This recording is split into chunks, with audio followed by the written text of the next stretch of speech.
Chapter 3. Mrs. Dashwood remained at Norland several months, not from any disinclination to move when the sight of every well-known spot ceased to raise the violent emotion which it produced for a while, for when her spirits began to revive, and her mind became capable of some other exertion than that of heightening its affliction by melancholy remembrances, she was impatient to be gone, and indefatigable in her inquiries for a suitable dwelling in the neighbourhood of Norland, for to remove far from that beloved spot was impossible. But she could hear of no situation that at once answered her notions of comfort and ease, and suited the prudence of her eldest daughter, whose steadier judgment rejected several houses as too large for their income, which her mother would have approved.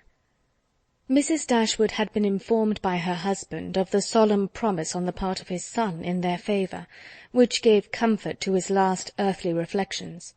She doubted the sincerity of this assurance no more than he had doubted it himself, and she thought of it for her daughter's sake with satisfaction, though as for herself she was persuaded that a much smaller provision than £7,000 would support her in affluence. For their brother's sake too, for the sake of his own heart, she rejoiced, and she reproached herself for being unjust to his merit before, in believing him incapable of generosity. His attentive behaviour to herself and his sisters convinced her that their welfare was dear to him, and for a long time she firmly relied on the liberality of his intentions.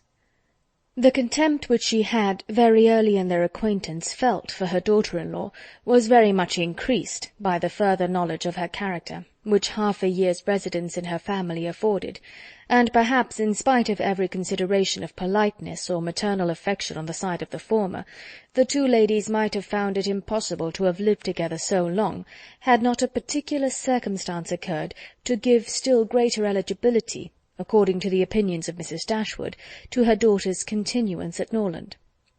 This circumstance was a growing attachment between her eldest girl and the brother of Mrs. John Dashwood, a gentlemanlike and pleasing young man, who was introduced to their acquaintance soon after his sister's establishment at Norland, and who had since spent the greatest part of his time there.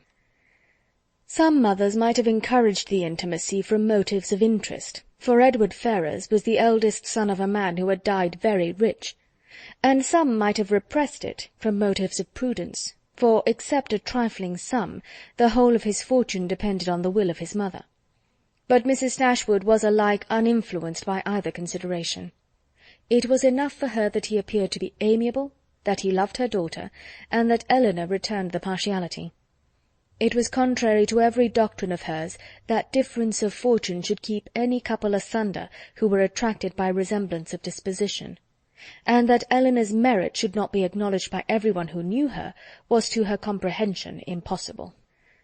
Edward Ferrars was not recommended to their good opinion by any peculiar graces of person or address. He was not handsome, and his manners required intimacy to make them pleasing. He was too diffident to do justice to himself, but when his natural shyness was overcome, his behaviour gave every indication of an open, affectionate heart. His understanding was good, and his education had given it solid improvement, but he was neither fitted by abilities nor disposition to answer the wishes of his mother and sister, who longed to see him distinguished, as they hardly knew what. They wanted him to make a fine figure in the world in some manner or other. His mother wished to interest him in political concerns, to get him into Parliament, or to see him connected with some of the great men of the day.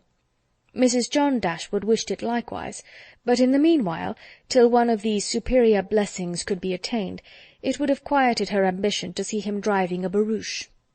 But Edward had no turn for great men or barouches.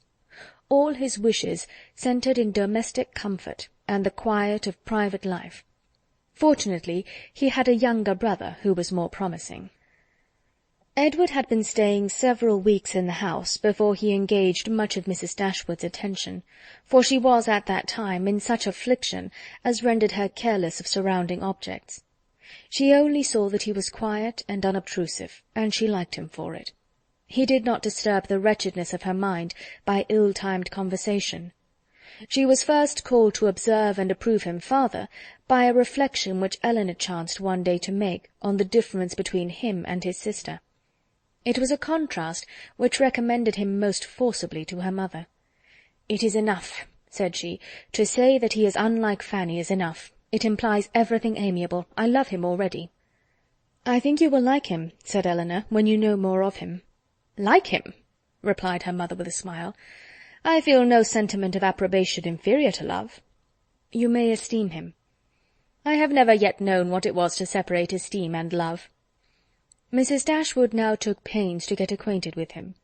Her manners were attaching, and soon banished his reserve.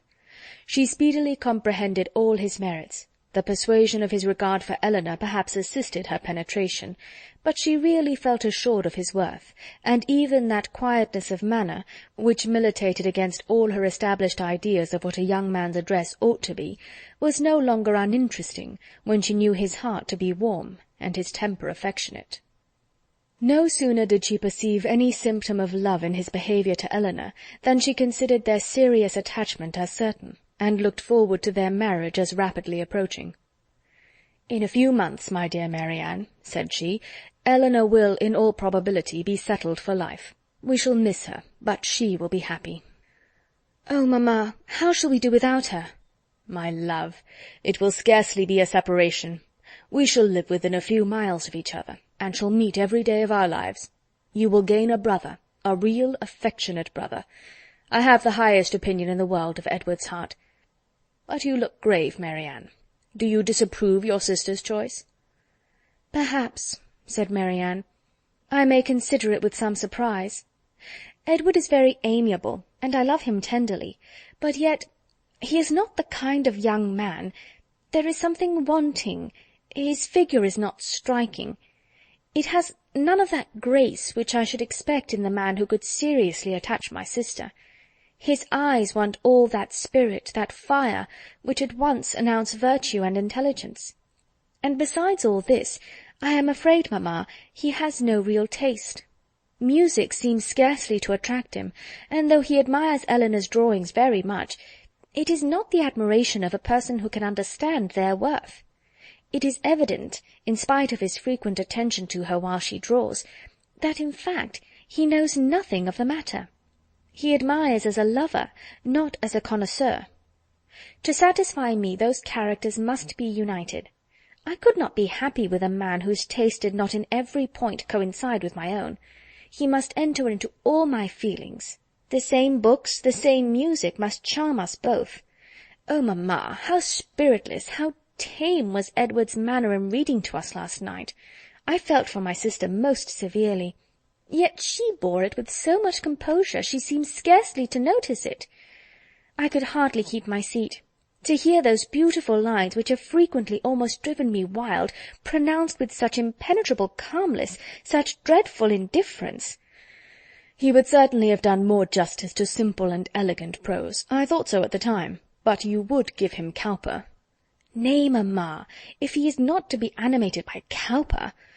But we must allow for difference of taste. Elinor has not my feelings, and therefore she may overlook it and be happy with him.